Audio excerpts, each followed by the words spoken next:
On February 17, 1923, the burial chamber of Pharaoh Tutankhamun's tomb was opened.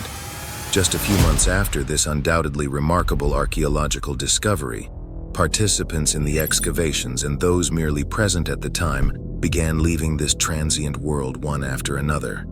In the subsequent years, 22 people associated with the excavations in one way or another passed away, and 13 were directly involved in the opening of the tomb.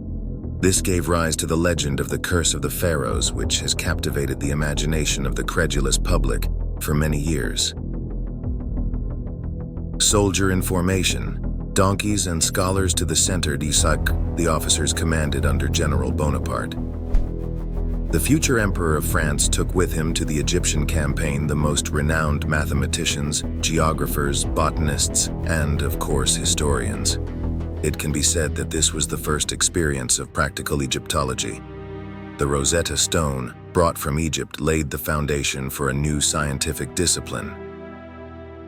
In 1822, the linguist and Orientalist Jean-François Champollion, using the Rosetta Stone, managed to decipher the mysterious Egyptian hieroglyphs for the first time in 1,500 years. But full-fledged field research began in the second half of the 19th century when the French built the Suez Canal and the British established their unofficial protectorate over Egypt. In a country practically transformed into a colony, there arose an opportunity for normal scientific work. Already in 1881, an excellently preserved mummy of Pharaoh Seti I was discovered, and other important findings were made.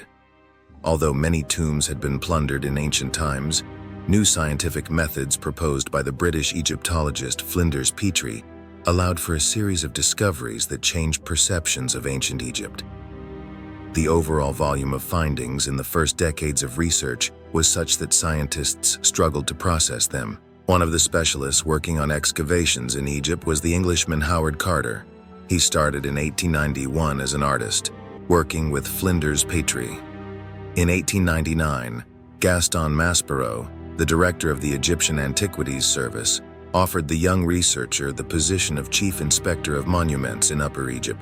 Carter's duties included the control and supervision of archaeological work in the Nile Valley, significantly expanding his scientific horizons. However, in 1905, the young scientist was forced to leave his position due to a scandal. He ordered the expulsion of a group of noisy and drunken French tourists from the excavation site. The French consul demanded apologies, but Carter refused and chose to resign demonstratively. From a career standpoint, his move was tantamount to suicide. Still, at the age of 30, Carter was already well known in Egyptology circles, so fate did not turn away from him completely. In 1907, Maspero, not disavowing his protege, introduced Carter to George Edward Stanhope Molyneux Herbert, the 5th Earl of Carnarvon, a great enthusiast and collector of ancient Egyptian antiquities who funded an expedition to the Fayum. This marked the beginning of their fruitful collaboration, which after a decade and a half culminated in the discovery of the century. Carter proposed to Lord Carnarvon to commence excavations near the city of Luxor in the Valley of the Kings, a location he knew well. By this time, dozens of expeditions had already worked there, discovering numerous tombs of pharaohs and high officials, though all of them had been looted. However, Carter was confident that somewhere nearby there were still intact tombs, and he initially spoke specifically about the tomb of Tutankhamun, a pharaoh of the 18th dynasty. Risking the imputation of hindsight, I venture to state that we hoped to find an undisturbed tomb, and we hoped more particularly to find the tomb of Tutankhamun, the archaeologist wrote later. Carter's confidence was based on the results of the excavations by the American Theodore Davis, which he had inspected. The Americans found a shaft containing several items with the name of Tutankhamun, a pharaoh of the 18th dynasty who died around 1323 BCE. Scholars concluded that it was the remains of a plundered tomb, but Carter was convinced that only traces of the burial ritual had been found, and the pharaoh's tomb itself was somewhere nearby, possibly under later burials. It's worth noting that even the existence of a pharaoh named Tutankhamun was highly questionable at the time, so Carter's idea raised doubts among his colleagues. However, Carnarvon appreciated his friend's enthusiasm. Carter kept his thoughts secret because the concession for excavation rights belonged to Davis. However, in 1915, the American began facing health problems, and he agreed to transfer the concession to Lord Carnarvon. With the British now free to proceed, and as soon as World War I concluded, Carter began his work. For 6 consecutive seasons, we conducted archaeological work here, and season after season it yielded no results. We excavated for months, worked with utmost intensity, and found nothing. Only an archaeologist is familiar with this feeling of hopeless discouragement. We were already resigning ourselves to our defeat and preparing to leave the valley to try our luck elsewhere. Carter immediately sent a telegram to Lord Carnarvon, who was in England. Finally made a wonderful discovery in the valley, found a magnificent tomb with intact seals. It is buried until your arrival. Congratulations. Lord and his daughter Evelyn arrived 2 weeks later, after which the researchers re-excavated the entrance and opened the doors. It turned out to be the first almost intact ancient Egyptian tomb in modern history. Raiders had been here in antiquity, but took very little. Later, during the construction of the tomb of Pharaoh Ramesses VI, 20th dynasty, mid-12th century BCE, the entrance was completely blocked. In the first burial chamber, referred to as the anteroom by Carter, around 700 objects and 2 sealed doors were discovered. It was decided not to open the doors immediately, but to carefully document, describe, process, and pack the findings from the first room. Leading experts from other expeditions working in Egypt at that time voluntarily offered to help Carter. Everyone understood that this discovery was of global significance, and they were eager to be a part of it. Ultimately, the opening of the doors to the presumed burial chamber with the sarcophagus did not occur until mid-February. Carter and Carnarvon indulged themselves in turning this event into a real show.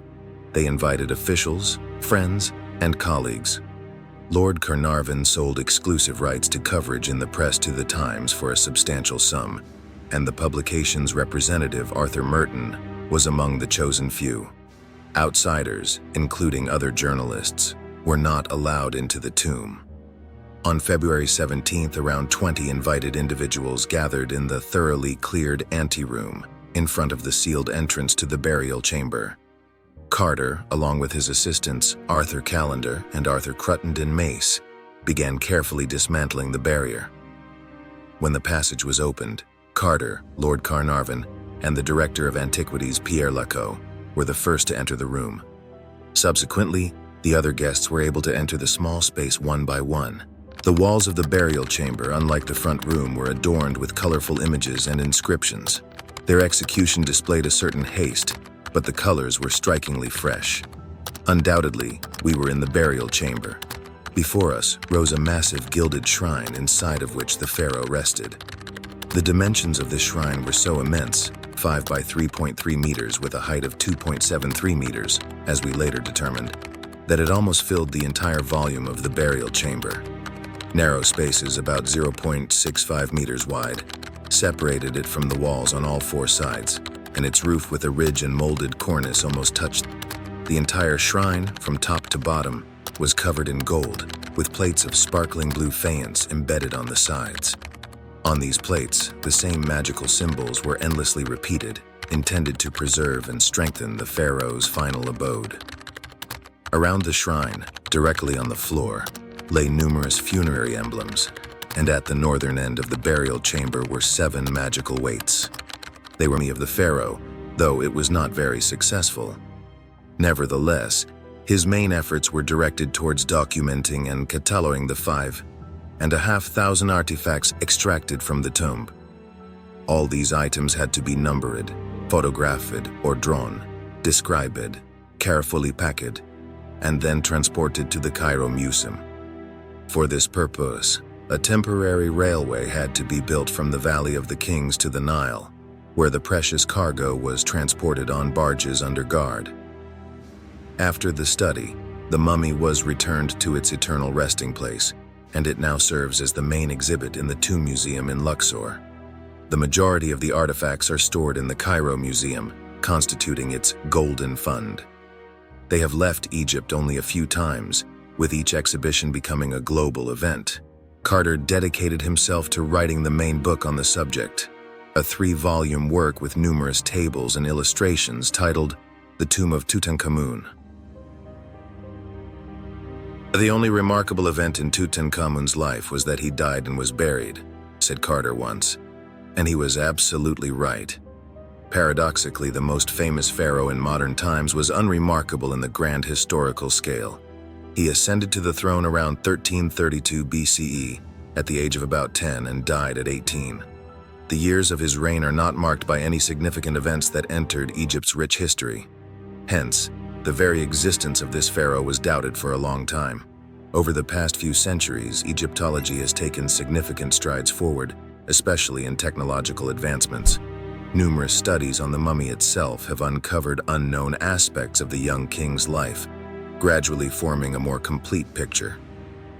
Tutankhamun hailed from the 18th dynasty, the most famous representative of which was Pharaoh Akhenaten, also known as Amenhotep IV. Akhenaten's reign saw the first attempt at introducing monotheism, the cult of Aten, although it ultimately ended in failure.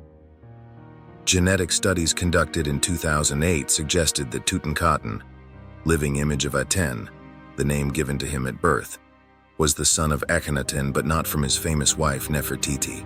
Instead, Tutankhamun was believed to be the son of an unknown sister of the pharaoh, though the results of these tests are contested by many scholars.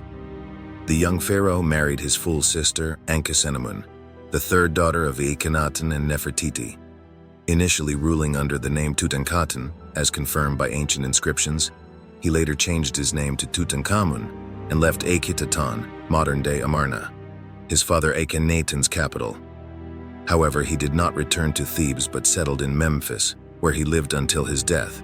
The theory of murder, proposed in the 1960s based on X-ray examinations of the pharaoh's head, was disproven by computerized axial tomography scans conducted in the present millennium. The hole in the skull turned out to be a post-mortem incision made during mummification to extract the brain. The practice of consanguineous marriages among ancient Egyptian royalty led to multiple genetic defects in the case of Tutankhamun. He had a feminized physique with wide hips and narrow shoulders. 2 daughters born to Tutankhamun and Ankhesenamun were stillborn. The pharaoh suffered from a severe limp due to a clubfoot deformity, likely congenital. This explains the presence of dozens of walking sticks and staffs in the tomb, showing signs of use. Tutankhamun most likely succumbed to malaria, aggravated by a severe knee injury and possibly blood infection. He left no heirs, and the 18th dynasty came to an end with him. In April 1923, just 3 months after the discovery of the burial chamber, 56-year-old Lord Carnarvon passed away. In May of the same year, a friend of the Earl, American millionaire George Gould, died. In June, Prince Ali Kamel Fahmy Bey of the Egyptian royal family was shot by his wife after an argument. In September, after a dental surgery-related blood infection, Carnarvon's half-brother, traveler, and diplomat Colonel Aubrey Herbert passed away. Over the next few years, unexpectedly, archaeologist Arthur Mace, radiologist Archibald Douglas Reid, and Carter's secretary, Captain Richard Bethel, all involved in the tomb's discovery or Carter's excavations, also passed away. In 1924, in Cairo, General Governor of Sudan Lee Stack was assassinated by a terrorist. The deaths of these individuals contributed to the legend of the Curse of the Pharaohs. However, no one would have paid attention to this coincidence if it weren't for a person who gathered all the facts together and presented them in a particular light. Arthur Weigall, an archaeologist, writer, and journalist, was friends with Carter, and they had worked together under Petrie in their youth. When Carter was dismissed from the Antiquities Service, Weigall took his place, and during Carter's financially challenging times, he lived with Weigall. Weigall worked on excavations in Luxor with Alan Gardiner and authored several popular books such as A Biography of Akhenaten and A Guide to the Antiquities of Upper Egypt. In the 1920s, he left academia and worked as a correspondent for the Daily Mail, the main competitor of the Times. On February 17th, during the tomb's discovery, he was in Luxor but was not allowed inside. Weigel perceived the situation as a personal insult. It was at his instigation that the Daily Mail began publishing articles about mysterious deaths, although upon closer examination, there was nothing unusual about them. For example, Lord Carnarvon originally came to Egypt to seek treatment for lung problems, as did his companion Gould. It was believed that the dry, hot climate was beneficial for people with respiratory issues. In the last 6 months of his life, Carnarvon was constantly unwell, and Carter even wrote that he was hurrying with the opening of the burial chamber so that Lord could see it in time. Moreover, out of the 12 scientists present at the opening of the burial chamber, 6 were already over 70, an age considered quite respectable at the beginning of the 20th century. However, if one were to overlook such inconvenient facts, the situation could be presented as mysterious and mystical. The idea, as they say, caught on. Sir Arthur Conan Doyle, who in his later years became interested in mysticism and spiritualism, embraced it. Benito Mussolini even ordered the immediate removal of the Egyptian mummy gifted to him from his residence. Weigel wrote an entire series of mystical novels based on ancient Egyptian themes, which, thanks to the popular legend, enjoyed great demand. The legend continued to live its life, being recalled whenever someone involved in the excavations passed away. It didn't matter that many died at a quite respectable age. Lord Carnarvon's daughter, Lady Evelyn, passed away at the age of 79 in 1980. Causes of death were exclusively attributed to the curse of the Pharaohs. Gradually, the mystical plot completely displaced the historical one. Howard Carter himself died 16 years after his discovery from entirely natural causes, a fact even acknowledged by adherents of the curse. However, the creator of the legend, Weigel, died 5 years earlier, and he too was included in the list of Tutankhamun's victims.